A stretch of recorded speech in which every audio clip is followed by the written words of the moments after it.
The following podcast is for informational purposes only. The contents of this podcast do not constitute tax, legal, or investment advice. Take responsibility for your own decisions, consult with the proper professionals, and do your own research. The AI agents, there could be potential as well for agents using the products that are providing by the Graph protocol. So I think it's very exciting. In 3 years, development that's in the whole protocol is amazing to see.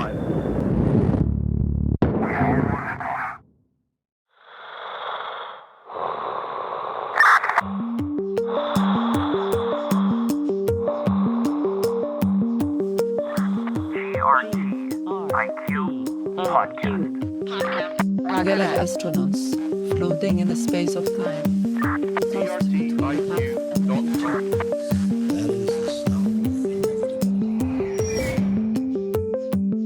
Welcome to the GRTiQ podcast. Today I'm speaking with Turan Sert, a prominent blockchain advisor, author, and educator based in Istanbul, Turkey. A graduate of Harvard Business School, Turan had a successful career in investment banking and consulting before becoming one of Turkey's leading voices on blockchain and Web3 education. Drawing from his unique perspective, bridging traditional finance and decentralized systems, Turan has authored many articles and multiple books, making blockchain technology more accessible to Turkish audiences. His latest work, currently in print, explores Web3's evolution, examining everything from DeFi primitives to AI integrations. During our conversation, Turan shares fascinating insights into Turkey's emergence as a global crypto hub, the intersection of traditional finance with DeFi, and his journey from skeptic to blockchain educator. He also discusses his perspective on the graph and his long-term vision for the future of crypto. I started the conversation with Turan by asking about Turkey's notably high rate of crypto adoption and the factors behind this trend. Well, that's a great question. Thank you, Nick. It's great to be here. I think the crypto adoption rate, like the number of people who have crypto in Turkey is around, 15 to 20 million, which is a country for 80 million. That's quite high. Actually, I do see that. I'm an advisor to one of the companies here in Turkey, a cryptocurrency exchange, Paribu, and we do see that there are 7 million people who were KYC'd and, actual users. So, and overall, all in all, 15, 20 million is quite high. There are a couple of reasons for that, but the main reason is, I think the Turkey's unique macro environment, we do have persistent inflation over the years. I mean, I remember before year 2000s, in 80s, 90s, we had inflation around 70%, 80%, even going up to high 100%. And then it went down for a while after 2000s, but recently we have also similarly had around 50, 60% inflation. That creates a natural demand for alternatives because people have distrust in the fiat currency due to those high inflation, because people are losing their purchasing power. And I think that's similar to other emerging markets like Argentina. So people look for an alternative store of value. It used to be gold in the past, and then it was dollar. And there are several studies by IMF which says that, there's a dollarization. And recently IMF actually released reports saying cryptoization, sort of using the terminology of changing crypto with the dollar. So that's, I think, one of the main reasons why Turkey has a high crypto adoption rate. And when you also look at it, the Turkish people, I think Turkish people have this culture of risk-taking. We Turks, we do love actually taking risks. This was we are always very eager to actually try new things or explore new areas. Back in 90s when the Soviet Union collapsed, actually, Turks were the first who actually went to Russia to actually have a trade. So it was extremely high risky environment, but for Turks, that was something normal. So that's in the nature, in the blood of the Turks as well. In terms of digital financial adoptions, we do have high adoption rates. And the main reason that was because the financial technologies came to Turkey a bit later than US or Europe. But one advantage of that was we have a better technology, a newer technology actually that came into Turkey.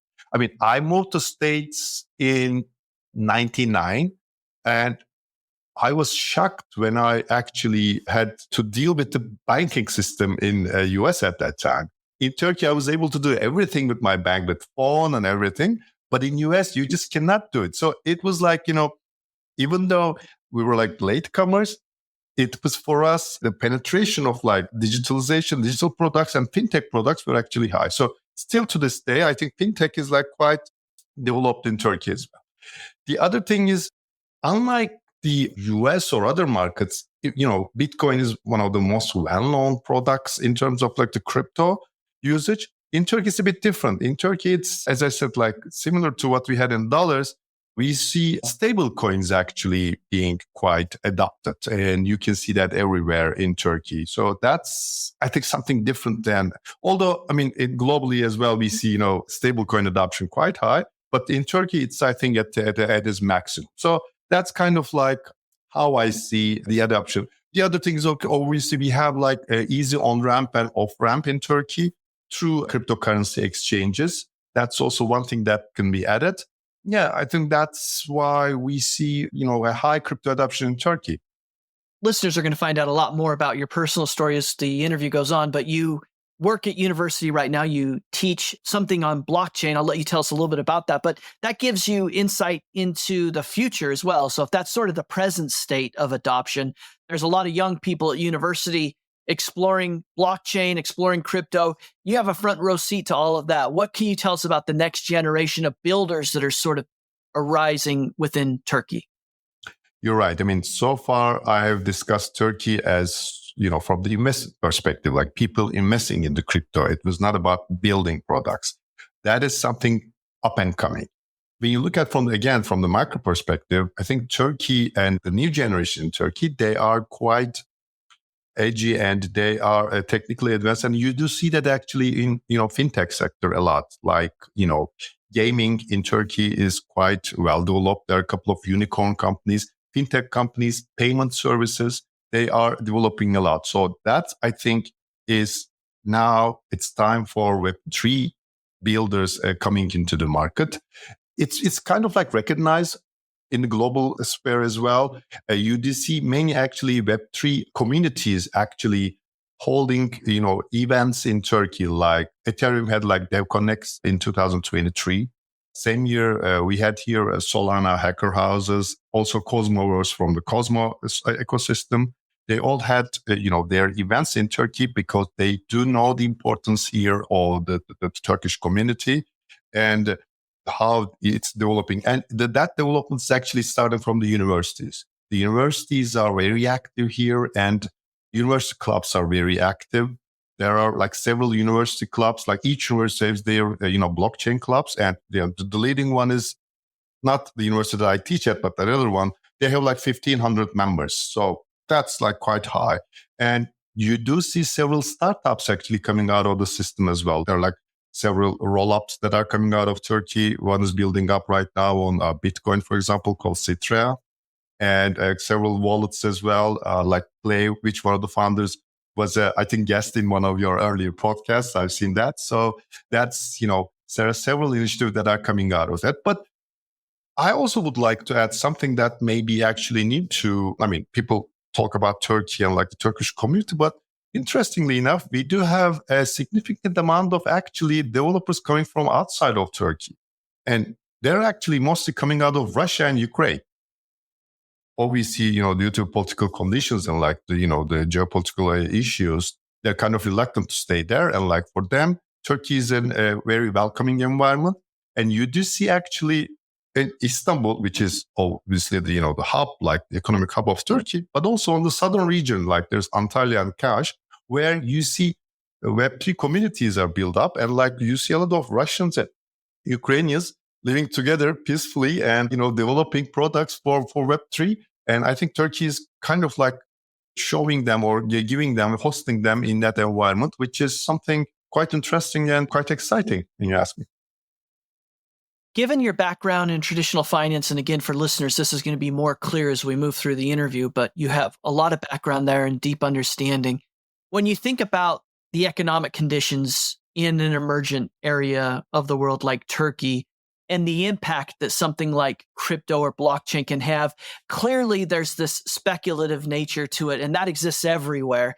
But there are parts of the world, you mentioned Argentina, where macroeconomic, maybe even local economic conditions create greater utility for participation in blockchain and crypto. How would you explain sort of that real utility for the people of Turkey? I think several things. First of all, I mean, the original premise of DeFi is, obviously the financial inclusion. That's one of the utility. Like everywhere else in Turkey as well, not many people have access to financial products, banking sector. That's obviously a huge thing for Turkey. The other thing is Turkey has a significant expat population, which not in US, but like mostly in Europe, and they are in Germany mostly. So that's one area that people use it for remittances. The other thing is there's this other side of the coin as well. We do have significant immigration that's coming into Turkey from Syria or Afghanistan over the last 10 years. We do have, more than 5 million people that actually came into Turkey. So they don't have access to the banking sector or the financial sector. So crypto has definitely will have a use case of that. The other thing that I do actually find quite interesting is the real world assets, like tokenization of real world assets, where products that are inflation protected products, like, tokenized T-bills, I think is a very great area for people to actually use DeFi products. And these products are not available in the traditional financial sector. So when you look at those bits and pieces, there are like many, many opportunities that are coming out of DeFi that would be actually help people here to use DeFi as a utility. Now, when I look at it, I do see two ways for DeFi to actually grow in Turkey. And it's globally. One is the native DeFi products, sort of like native digital products, like, gaming obviously is one, but like recently the AI agents and like all those ecosystem that's developing. Hopefully we can talk about it later on, maybe more about the AI, but like those natively digital economies that are coming out, obviously will be an area for DeFi to grow. That's one. And the other one will be obviously the sort of like the real world assets, converting the real world assets into digital area, like tokenization. And in that area, I do see a cooperation between traditional financial institutions and the DeFi. I really do believe in the thesis of like, fintech on the front, DeFi in the back. So DeFi as a payment rail is something that can be offered by the traditional institutions. And, that's one area that Turkish financial institutions, up until last year, they were reluctant to get into area because there was no regulation. But like the laws actually passed last year, summer of 2024, which allowed them to actually enter into area. And they are actually quite active right now. Several like large banks are trying to get into this area. They started with, buying and selling, and then they probably will go into custody and other services, using crypto, and which I hope that it will actually expand the user base of crypto and the DeFi products going forward. I've mentioned a couple times your background, and I'd like to talk a little bit more about that now. And so as a way of just sort of introducing yourself to listeners, talk to us about your background, where you are from and some of the things that you studied at university that kind of got you started professionally. I was born and raised in Turkey, actually a small town in Turkey. At the age 10, I was sent to boarding school, which was, kind of like giving a better education, like access to English and whatnot. So I actually moved to capital on my own to boarding school. And I was 7 years, I was at the capital Ankara, and then moved to Istanbul for university. It was, Boğaziçi University, which was one of the leading universities in Turkey. And I studied management out there. Again, I'm not a very young person. So when you look at my background, we were going back to 80s and 90s. At that time, Turkey was like a closed economy, both economic-wise and also social-wise as well. And we're talking about an environment where, communication is not well that developed and internet was not very common. So, bearing that in mind. So in that sense, the university actually helped me out in terms of like expanding my horizon and like sort of like exchange ideas internationally. And that was actually one of the organizations that I, with my friends, actually founded in Turkey branch. It was called AG. AG was international European student sort of like organization from all around Europe, student organization. we actually formed the Turkish branch of it at that time. That was in 1992. That actually helped me a lot to actually interact with the, international students and opened up my horizon in terms of what's going on out there. I mean, I remember like for me at that time, web was something that's not there, but it was emails and like mail lists that were like we were using. And I was using actually the mail list in the university's mainframe computers, those, green, black computers. And I remember like one time I was, reading one of the mail lists, the mails that were sent by one of the students in Germany. And he was saying that, oh, I'm sitting in my living room and like writing this email or like this message. I was shocked at that. How could that be possible? How could a computer be at home? Like, of course I had computer at home, like, Commodore 64s of those, primitive ones, but like being connected to a system from your home is something that's, out of my mind. Anyways, like, so this was sort of like how I actually get acquainted with the technology, I must say.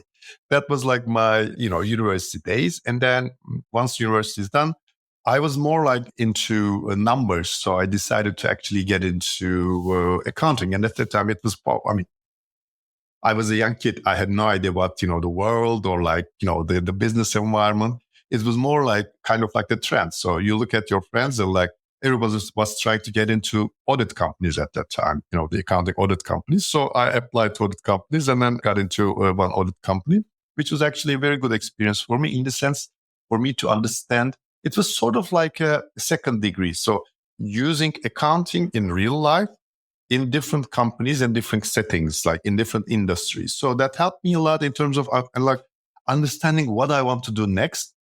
And someone who actually I worked with in a team moved to an investment bank in Turkey, and he actually offered me a job out there.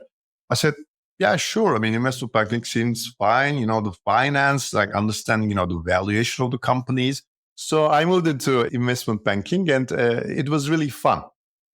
I actually learned a lot about valuation, valuing companies, in a traditional sense, like the discounted cash flows and like, multiples and whatnot. So a very good experience. And after 4 years out there in auditing and like investment banking, I realized that my whole experience was in Turkey and I had to actually expand my horizon and like look at the other, if possible, to get exposure, like the Western exposure. It could be either Europe or US. So I applied for business schools for an MBA program.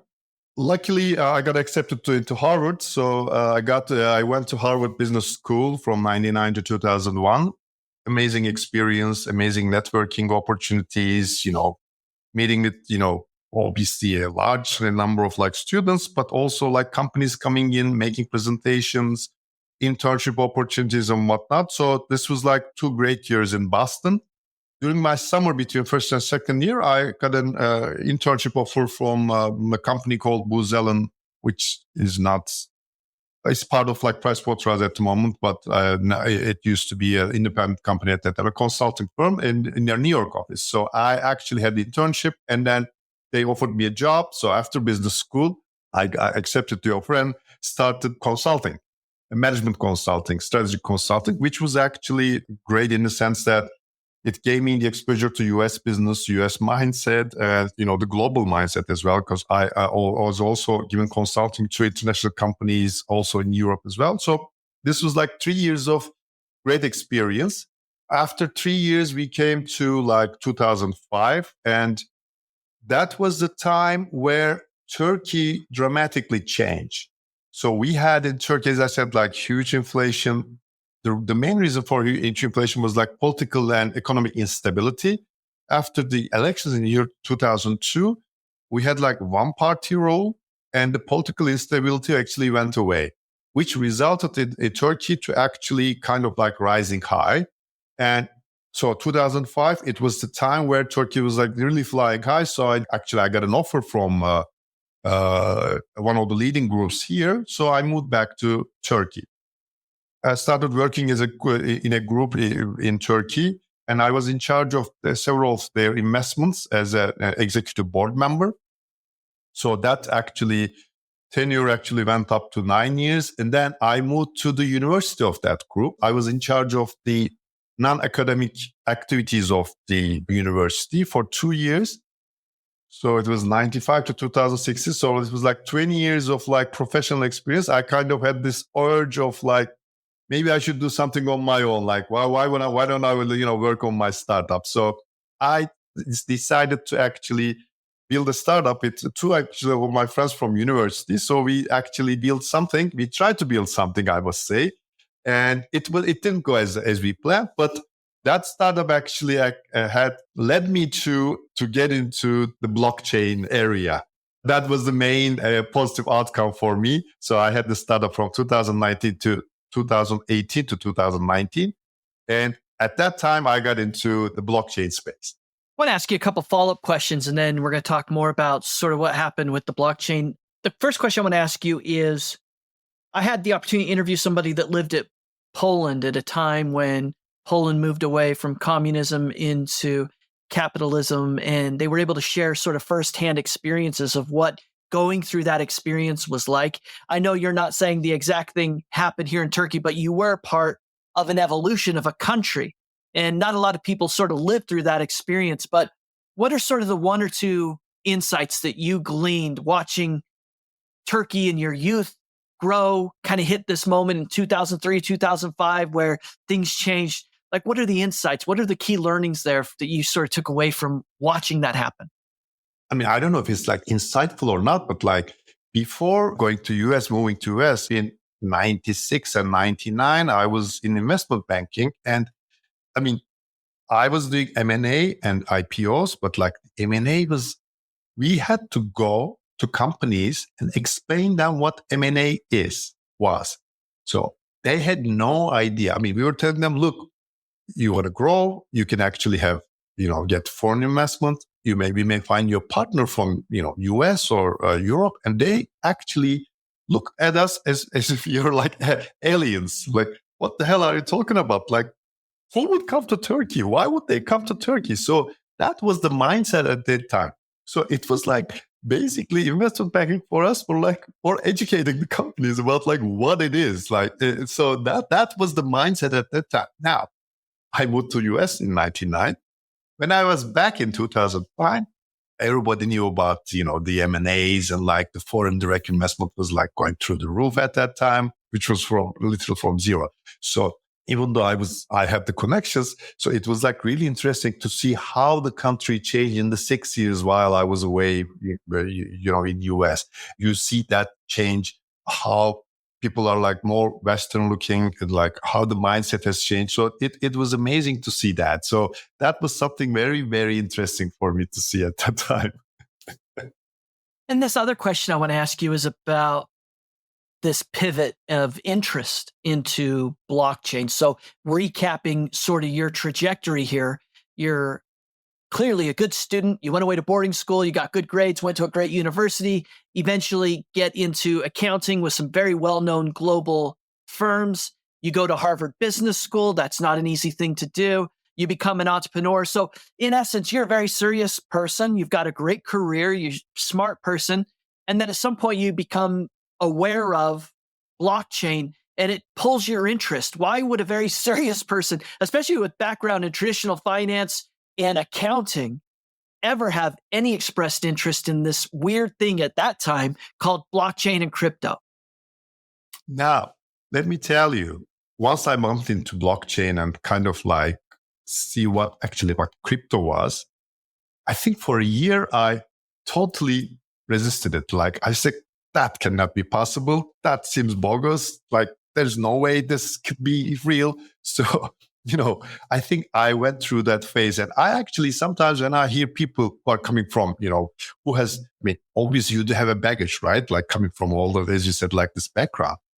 Whenever I hear someone telling me that, oh, I heard about it and I was on board with it, I don't believe that. That's not possible. I mean, if you are saying that you on board immediately, something is wrong with you. I mean, you do have all those, background, that's all those, baggage, all those, perceptions, everything. And you have to actually evaluate, assess, criticize, first resist, resist, but also like I'm a person who is very curious and like open to new things. So that was actually helping me out in the sense of like looking at it. So as I said, for a year, I didn't do anything. But then slowly, as I was like reading about it, which will actually get me to the writing, my writing career as well. But like, I kind of like understand, because I was actually coming from, look, I had like the traditional finance, I had the investment banking, I have the consulting.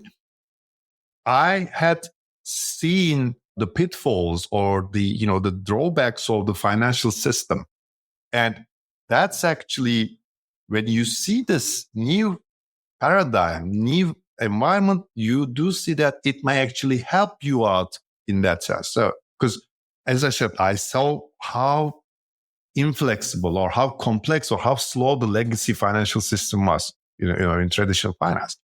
And when you see crypto, how the programmable money can actually solve that problems, that's like a very wide open, eye-opening thing. Investment banking. Now, I kind of like see how the capital markets work, but also like how they keep the access to, how they control the access of people or institutions to actually access to the capital. And you see how, DeFi can help it out as well. So these are things that you slowly, by reading and understanding, you do understand how it works. So that's actually how my thinking actually evolved over time. But again, this was not like a process that happened, in a week or something. That took me like literally 1 year to actually kind of like feeling, there's something here. There's something that may change, and that's something that's interesting. So that's like how I got into this, from that piece, like traditional background, into this new area. Okay, and that makes total sense to me. So there's this year of sort of synthesizing what this all means to try to kind of understand the implications. Clearly, at some point, you recognize that there's value here. There's a new system, if you will, of an improvement. So what do you do next? Like, how then do you sort of pivot and become active or a contributor, so to speak, in what's happening in crypto and blockchain? One of the challenges that I have when I start, getting down the rabbit hole was I realized, even though I was like reading bits and pieces, I didn't have a structured understanding of the area. I was reading through, again, everybody has like different way of getting into it, but I was reading Medium articles. Most of the Medium articles at that time, I'm talking about 2016, 17, by the way. I'm a bit latecomer to the industry. Everything was like, Medium articles were like promotion materials. Like you read the article and then at the end, I said, oh, I'm working in that company. So you just cannot trust it. I'm coming from audit and, I'm a very, I should say suspicious, but I didn't find it very impartial, so objective. So that was one thing. Even though I was reading, I felt like I couldn't had a grasp on the whole system, how it works. So, and at that time, I thought to myself, so what's the best way to understand it? Everything was in English, so nothing in Turkish, which is fine. For me, not a big problem, but like there's something going on here and no one has any idea in Turkey about what's going on. So I said, so why don't I just try to combine those two things? Like, let me write myself. So I thought that writing is the best way to actually learn something. The reason is, if you write and post something, especially not write and leave some at your desk, but like if you post something, people react to that.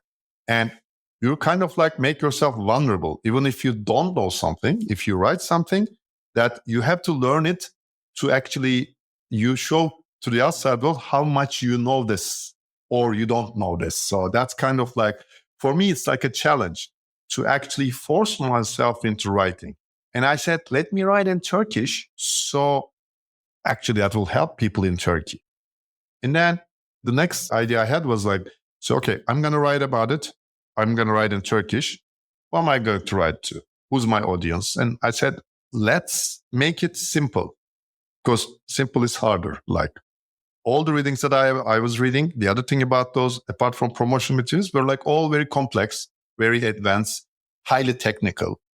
It's easy to write technical because when you write technical, people have not many people do understand it. Like it's like the challenging thing is to write actually simpler. So I said, okay, let me write simpler. So let me write, my audience would be a university student or a professional who has no idea about it, but like curious about it, or someone who stays at home, like a retired person or a house person. So that was kind of like how I said. And then the other thing I realized around this, all the posts that I was reading, like, so people actually enthusiastic start writing about it. They write a couple of, every week or like a couple of weeks, and then it gets less and less and less. And then somewhere it stops. So I said to myself, okay, let me make it like write one every week, like one post every week. So that's kind of like the target that I put in. I started on March 1st, 2018, and March 1st, 2019, I had 52 posts on Medium. So that's actually how it started. That actually helped me a lot because you were writing and then you see that, I didn't touch this part. And then you start looking at it, reading about it, researching about it. So that's how I actually got into the whole blockchain space. Luckily at that time, as I said, I was doing my startup and it was not going well. So I had some ample time as well, which actually helped me to focus on this. While I was writing about the post, they kind of like started becoming popular. Like people like writing comments and whatnot. And then actually at that time, one of the organizations here, a nonprofit organization, the head of the organization started commenting on my Medium post, and then LinkedIn like connected me through LinkedIn and then invited me to his office. And I said, look, we're trying to develop the ecosystem here and the blockchain ecosystem here. We don't have resources available. Would you consider like writing a book about it? I said, fine. And then that's actually how my first book actually came out of those writings.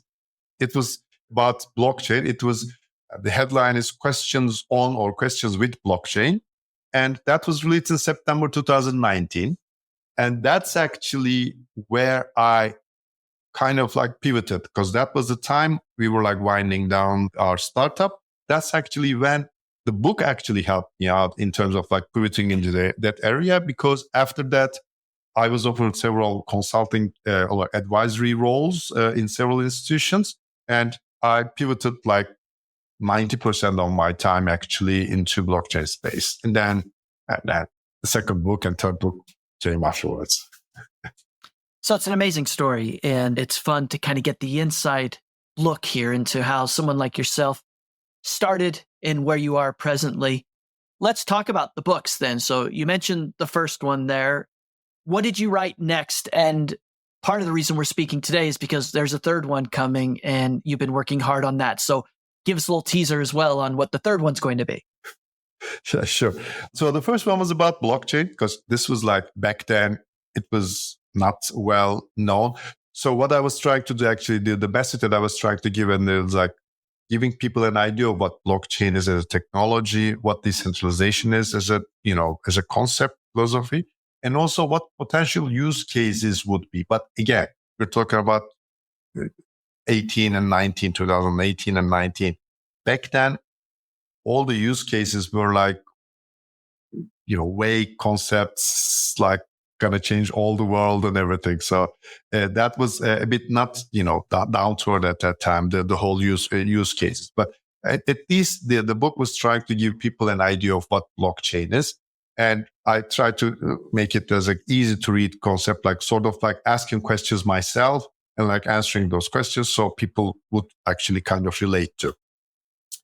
Once I actually done with the first book, I said to myself, so, okay, what's next? So I was looking at it. Again, we are talking about early 2020s. And I knew I was going to write about blockchain, but like, I don't want to write about the blockchain, the technology, but like, I wanted to focus on the use cases. And at that time, the main use case, or I should say the main, but like the up and coming use case of the blockchain was DeFi. I don't know if you remember those days, but like 2020 was the time where we had the DeFi summer. So it was like the Compound and then Uniswap, like the tokens, incentives, and the liquidity started actually to bubbling up, like getting together. So it was like really the time of the DeFi. So I started writing about DeFi. And I remember like I started writing in March 2020. At that time, the TVL, the total value, like was, I think it was around 200 million, 250 million. And I remember like saying, wow, at that some point, like a couple of weeks later, it went up to $1 billion. We was like, wow, the TVL went up $1 billion. It's amazing. Like, where is this going? And then, it's later on, it went up to like $200 billion. So I started writing about, the DeFi, what are the main DeFi primitives or like the DeFi infrastructure and whatnot. And actually that was the time I bumped into the Graph protocol. And I think it was in 2021, if I'm not mistaken. I wrote like 2 articles about the Graph protocol because I found it fascinating at that time, which we can talk later on. So I was writing about all the primitives like lending protocols, insurance, whatnot, but also the areas that are underneath, like, sort of like enablers, like the graph or like the link or, the oracles and, decentralized storage and whatnot. Also going way down the layer as well, like the stable coins and all the building blocks of the DeFi space. And those things from 2020 to 2021, I put them all together now in my second book, which was Questions with DeFi. So it was about the DeFi. So it was like, first one was on blockchain and the second one is more like focused more on the use case of like finance. Once I'm done with the DeFi, again, I was like looking at the other use cases, and I have been working on my third book, which is coming out. Actually, it is printing right now. Listeners won't see that, but like I just got the first copy of it to me. It's right now in print. This was about the Web3. It's sort of like blockchain, but this was more focusing on the use cases because that book was like 2018, 19, 5-6 years passed. Now we have the whole industry actually became more mature, more developed. We do have like more use cases right now. We have actual use cases which people use, which we could talk about maybe later on, but also now new up and coming use cases as well. This new book is about sort of giving, again, this is in Turkish, so our listeners will not be able to, only the ones who can actually read Turkish can actually understand that. But like, it's talk about the history of like how we get into Web3 from Web 1, Web 1.0, Web 2.0 to Web 3. And then sort of explaining what the blockchain from an Ethereum perspective, giving a detailed perspective of like how the economy works, like how the monetary work, like ultrasound money concept of Ethereum. And then compare Ethereum with Bitcoin and Solana, then talking about, layer 2s on Ethereum or other layer 1s, touching upon modular networks, modulars and like monoblock blockchains, and then 10 use cases, stable coins, DeFi, NFTs, to, decentralized science, to decentralized AI, 10 use cases.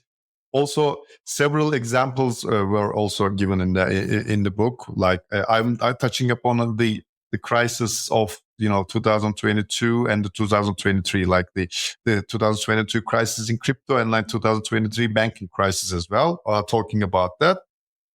There's a piece about tokenization, how it works, what are the different types and whatnot. And lastly, kind of like projections for the future. That's something that I've been working, very closely for. My first and second book were mostly about the posts that I actually already published and sort of like getting them together. This one was only 50% those published ones, and 50% I actually wrote them from scratch. And so, yeah, that took me a lot of time, but I'm happy that it's now, meeting with the readers in Turkey, and hopefully we'll get a good reception. Yeah, well, congratulations. And yeah, as you mentioned, listeners won't be able to see the video that you held up, but that is a serious book. That is a well-written book, clearly, but it's thick as well. And it will be an amazing resource for readers that want to do a deep dive on Web3. And so congratulations to you on that research. So you became interested in blockchain. It took you a year to sort of wrap your mind around it and get the conviction to explore it further. You start writing about it informally, develop an audience, develop a following. You get some advisor opportunities, you're publishing books. How has your conviction changed since the first instance that you became aware to present? You've written all these books, all these articles. Are you more optimistic than ever? Do you have caution or concern? Where are you at on conviction for the future of this? First of all, I must say that I'm a very techno-optimist person. So, so in that sense, once I learned about it, once I learned the philosophy of it, once I started explaining about the philosophy of it, as you said, I had the opportunity, once I start writing about it and like giving advisory project, I was like invited to many universities in Turkey to talk about the DeFi, and had many interactions with people. And the more interactions I have with, especially with the young people, my conviction actually went up a lot. Because, I mean, not with the old, with my generation or old generation, they obviously resist because they have as I said, all the philosophical baggage, and B, when you look at it, I mean, also in US as well, the capital market, stock exchange, the equities, all the wealth actually has been captured by the old generation through DCF and others. Like young generation they have no upside in the equities market. So they need an avenue to actually grow, and they are not going to be interested in the equities market. So because who cares, like you get 5%, 10%, return on your investment in the stock exchange. Everything is overvalued at the time. So in that sense, I think there's the new opportunity for the young generation, and I can clearly see that as I have the interaction with the young ones. So that actually, in my conviction, actually went up. The more I interact with people, the more I explain it to the people. Now, in the beginning, I was thinking it was like, so DeFi is going to change everything from the scratch. Now, DeFi is fundamentally different than traditional finance, but the more I talk about it, the more I talk to the traditional people as well, I do get the sense that they're not ruling out DeFi. They're willing to work with DeFi. So my perception actually kind of shifted. So DeFi can be a very good option. And there's, as I said in the beginning of the podcast, DeFi and traditional finance, they can work together. So that was something that I wouldn't envision when I first started, because in 2018, 19, people were like talking, Bitcoin is bad, blockchain may be good. And as you may remember those days, there were like private blockchains and like all those things where, sort of kosher not crypto, but kosher blockchain technologies, which didn't go anywhere. But now you see that traditional finance is embracing the crypto. So that was something that's changing, and that's very good, because I believe in order DeFi to reach to a larger audience, we definitely need traditional institutions. Now, let's be realistic. I mean, I've been talking about it, and we can talk about the DeFi or the obstacles, that are DeFi is experiencing. Many people, they do not have the technological or financial literacy to use the DeFi products as they are right now. Now, DeFi products are evolving and they will get there perhaps, but people do still need an intermediary. Now, I know that's against the whole philosophy of decentralization, but they still need someone to handhold them to get into, at least for the on-ramp period. I mean, you may have that. I had that. Like, I have a couple of friends who I actually handhold them to send money to an institution. While I was on the phone, I actually hear their voice trembling, like, am I doing the right thing? So, I mean, and that's normal. People don't trust these things because they don't understand the philosophy. They don't understand the transparency. For them, it's like some people doing some things, like DGens doing something out there. So in that sense, I think there's still a long way to go.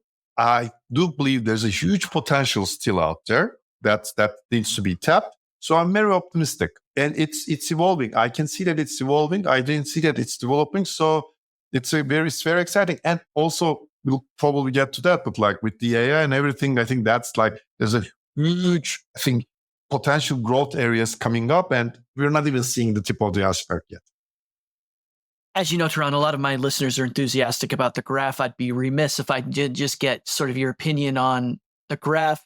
You mentioned that you were doing research on the industry. You were doing some writing. You must have sort of stumbled upon the graph or whatever the backstory is there. But Talk to us about that. How did you sort of come into contact or aware of what the graph is, and why did it pique your interest? Yeah, as I said, I was like reading and writing about like DeFi. And at some point, I remember like in 2020 or 2021, I bumped into Graph and I was like fascinated by the whole project, to tell you the truth, because like for anyone who get into DeFi, you do see that there's a lot of data out there, like tons of data, but like, that was it, there's too much. that was the problem. But like, do you have the tools to develop?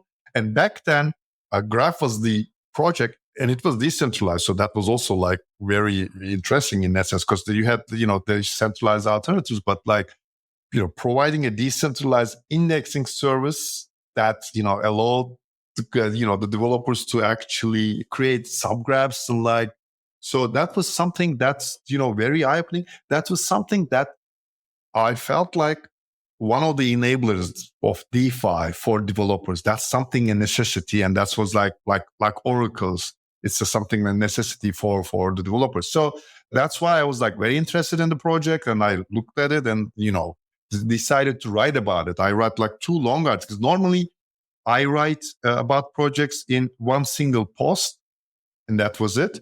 But for Graph, I had to actually spend like 2 long posts. One was explaining what it is, like from a philosophical perspective. The second one was more like getting into technical details, like indexers and like what all the actors of the Graph.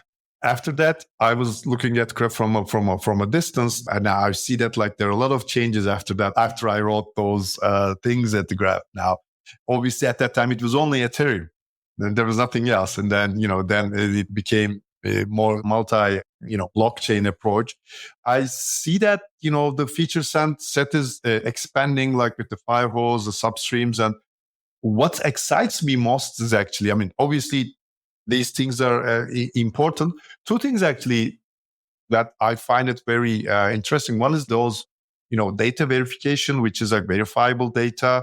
I think that's very important to make sure that the integrity of the data is there. And, that's I think that's not very sexy, but it is more, something very essential, very necessity. And then the second sexy part is the AI assisted querying. I think that could be something that will help the developers a lot in terms of like, sort of like, using the LLM models, just, making the queries just like writing in your natural language. I think that will help the developers a lot. Looks like the future is bright, and with the AI becoming more and more coming into our lives, with the AI agents actually, when you look at the AI layer on the top of the AI agents, there could be potential as well for agents using the products that are providing by the Graph protocol. So I think it's very exciting. In 3 years, development that's in the whole protocol is amazing to see. As we've said a couple times, you're an advisor in addition to writing, and you speak at conferences, so you're clearly a thought leader. I want to ask you about advice to any listener who wants to get started in this industry from a business perspective. Maybe they're a builder with a DApp in mind. Maybe they just want to, restart their career and find a good project and figure out how to contribute. But you advise lots of entities and probably students, individuals on this. What's your best advice for somebody who wants to get active in Web3? I've been preaching about, how Web3 is different from Web2 in the sense of like the whole philosophy and everything. But there are certain fundamental things that I think Web3 founders actually can leverage the Web2 experience of like startup founders. And one thing is very simple, but very key that shouldn't be forgotten by the startup founders is they should be focusing on nothing else but the product market fit. So called, maybe it's very, very well known perhaps, but like sometimes it's easily forgotten. I see that in many Web3 founders, like they all focusing on, they're mostly coming from engineering background, and they kind of like trying to build something that's great, but like, is there a real use case of that product? Sometimes I see a lack of, those comprehension in the founders. Product market fit is the essentials of this business, be it like in Web2 or Web3. So that's one thing. Obviously, when you look at the differences, you can see the differences. Like customer retention is like almost zero in Web3. I mean, like that's the beauty of Web3 because as users, we are not stuck with the only service provided. But for founders or for businesses that trying to build something, that's a challenge. But also a good challenge in the sense that you can actually capture someone else's customer. So that whole dynamic is different. That they need to keep that in mind.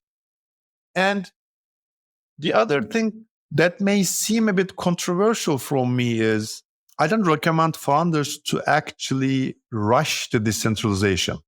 Decentralization is very important. It should be the north star of any Web3 business. But you don't need to be fully decentralized from day one. And actually, I think that's counterproductive. I mean, decentralization brings certain checks and balances and controls and governance issues that actually always is slowing down the business. So as a founder, you need to focus on making your product market fit as your priority.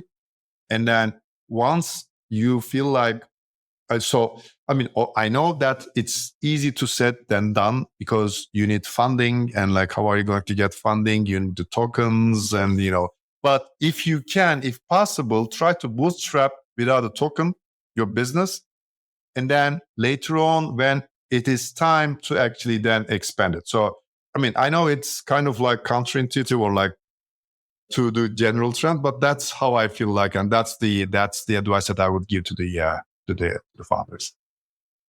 Turan, I want to ask you the GRTiQ 10. These are 10 questions I ask each guest of the podcast every week. But before I do, I want to ask you sort of a concluding question. As we talked for a minute there, you are in print on your third book. Now, I'll put links in the show notes for anybody who's interested in learning more and kind of seeing some of these writings. As you said, these are in Turkish. And so there might be a little bit of a barrier for people in English, but there's a lot of tools out there to translate and sort of access these things.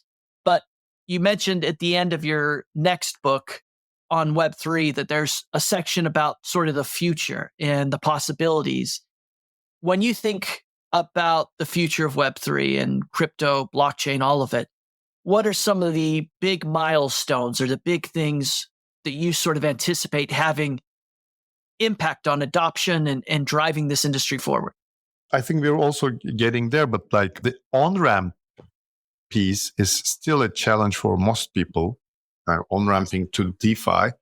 And wallets they have started providing those on-ramp solutions more and more. And I think that's one key area for people to actually get into DeFi. Now, that's number one. The number two is it's mostly on the Ethereum ecosystem. I wouldn't say it's similar for other blockchains, but like the whole, I don't want to use the technical term, but I have to use it, the account abstraction thing. Like DeFi obviously gives you a lot of power, but also gives that power brings responsibility. And that responsibility, we need to actually make people, it is like, losing your 12 words or 24 words is something that's really, I see that people put off people from, using the DeFi products. So social recovery or using smart contract wallets will not only allow people like eliminate that fear or losing access to their funds, but also brings tons of different new features that you cannot find in traditional finance. So that actually will leapfrog the DeFi in the eyes of people. Meaning, with the smart contracts, you can put all sorts of like security guardrails or like have social recovery and everything. So that piece is, I think, still missing, but it's getting there. Once it gets there, I think we will see a huge change in people's perceptions and like people's uses and adoption of the DeFi. I think that's one critical area that I feel like that's coming. So once we have that, there are like obviously different reports, but like A16 says there are like 600 million crypto owners, but the active users are 30 to 60 million, like less than 10%, 5 to 10%. So how can we make these people use it? Obviously by providing utility. Like how can you provide utility? That's what, the DeFi should be working on.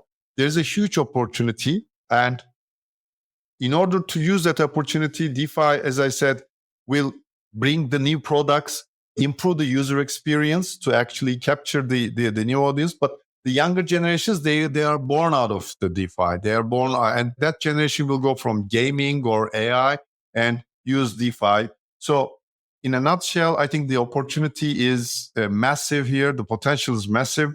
I would, to our listeners here, to all the young ones, to actually definitely try something here and try to get into, build something in this area. I think most of them will be successful, I hope.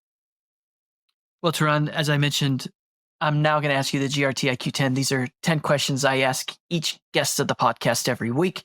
And I do it, as I always say, to introduce listeners to something new, maybe encourage them to try something different or to achieve more in their own life. So, Turan, are you ready for the GRTiQ 10? Let's go. The GRTiQ 10. 10 questions for astronauts floating in space.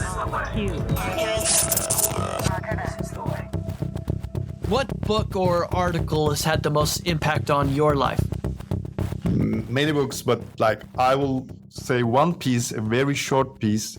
That's Eric Hugh's 1993 A Cypherpunk's Manifesto.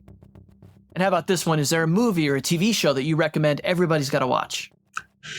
So that is probably one question that's really difficult for me to answer because I'm not a TV person. I'm not a sci-fi person. So I will skip this one if it's okay. Yeah, it's skipped all the time. How about this then? If you could only listen to one music album for the rest of your life, which one would you choose? Oh, no. Again, it's me coming from the ancient times with I don't know if you know, the Dire Straits on Every Street. That's my favorite album that I've been listening and, 10 times every day and still put the goal for the 11th time. I love it. How about the best advice someone's ever given to you? One of my mentors actually gave was whatever you do, try to be a good person first. That will help you reach a certain level, even though you may not be the most successful one by being the good person, but still, at least you will have a legacy that everyone talks fondly behind you if you are a good person. So that's something that I have been trying to keep on up until this time. And how about this? What's one thing you've learned in your life that you don't think most other people have learned or know quite yet? Well, it's something obvious, but most people are not aware of it. It's having a long-term perspective, I would say. Always look for long-term opportunities or benefits. Never go for the short term. Turan, what's the best life hack you've discovered for yourself? That could be very minor, right? I mean, it doesn't have to be a life-changing life hack, right? No. Okay, good. So I'm a big believer of intermittent fasting. And, I try to eat 8 hours and then not to eat for 16 hours a day. And it's really difficult, especially during the evenings. And my friends were always keep asking me, how can you do that? I go home and I relax and I want to eat something. I want to drink something. What is the life hack? And I don't know if any of you would know that, but one thing I find very helpful is after I had my early dinner, at 5, 6, around 7 p.m., just brush my teeth. So brushing your teeth actually kind of gives the signal to your brain that, look, buddy, it's over. No more food for you. And this way, it really helps because otherwise I feel hunger. But when you're brushing your teeth, it kind of goes away.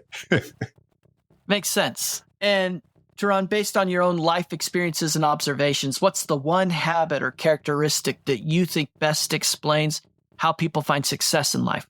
I was trying something that I kind of find in myself as well. But my former boss, who is one of the leading businessmen in Turkey, I actually saw that I worked with him for 10 years. He was an HBS grad as well. And he was the one actually who offered me a job in Turkey. So that's why I moved back to Turkey. Curiosity. He was not afraid of asking questions, even though they may feel like dumb questions. And the curiosity of trying new things, exploring new things. I think that's what I find having success in life. having a, open mind and curious mind. And then the final three questions are complete the sentence type questions. The first one is, the thing that most excites me about the future of Web3 is how Web3 and AI work together to save us from the dystopian future that some fear. And how about this one? If you're on X or Twitter, you must follow.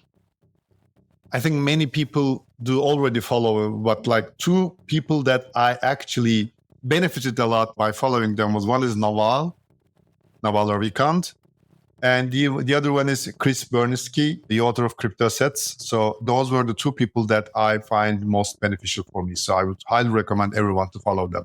And then the final question, I'm happiest when I learn or explore something new.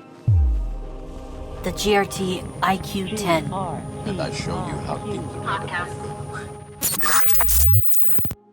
Turan, thank you so much for joining the GRTiQ podcast. It was a thrill to meet you. I've been looking forward to this podcast for a very long time. And as you said, you're joining a roster of thought leaders and innovators that I've had the opportunity to interview from Turkey. And the story in Turkey is very exciting. I'm very optimistic about that country and the way that they will sort of participate in growing this industry. If listeners want to follow you, stay in touch with the things you're working on, and maybe, who knows, one day read your fourth book, what's the best way for them to stay in touch? I'm on social media as Turan Sert, my first and last name together, in X, Podcaster, Medium, LinkedIn, everywhere. So, and you can reach me out. I mean, my DMs are open. So if you write me on Twitter or X, I will be definitely responding to the DMs. So yeah, that's the best way to reach me. This has been a production of the GRTiQ podcast. For more information, including detailed show notes, visit grtiq.com/podcast. That's grtiq.com/podcast. Please consider contributing to this project and helping build the community by subscribing and leaving a review. GRTiQ Podcast.